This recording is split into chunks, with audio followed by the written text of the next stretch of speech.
بسم اللہ الرحمن الرحیم۔ شروع اللہ کے نام سے جو بڑا مہربان اور نہایت رحم کرنے والا ہے۔ سورہ الحمد کی یہ عظمت ہے کہ پیغمبر اسلام صلی اللہ علیہ وآلہ وسلم کا ارشاد ہے کہ جو شخص اس سورت کو پڑھے اور بندہ اس وسیلے سے جو شے طلب کرتا ہے وہ اس کو عطا ہوتی ہے۔ یہ سورت تمام سورتوں سے افضل ہے اور سوائے موت کے سب بیماریوں کے لیے شفا ہے۔ سورہ قل ھو اللہ۔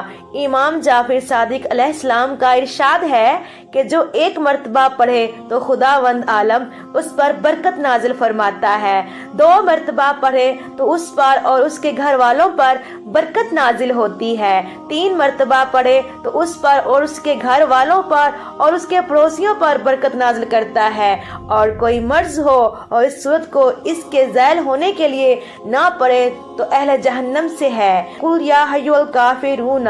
جناب رسول خدا صلی اللہ علیہ وآلہ وسلم سے منقول ہے کہ جو اس سورت کو پڑھے تو مثل اس کی ہے کہ اس نے چوتھائی قرآن پڑھا۔ اس کے خواص میں ہے کہ جو کوئی اس کو طلوع آفتاب کے وقت پڑھ کر دعا کرے گا قبول ہوگی۔ سبحان اللہ۔ محترم ناظرین، اگر آپ میرے چینل پر نئے ہیں تو پلیز میرے چینل کو سبسکرائب کر دیں اور میری ویڈیو کو لائک کر دیں۔ شکریہ۔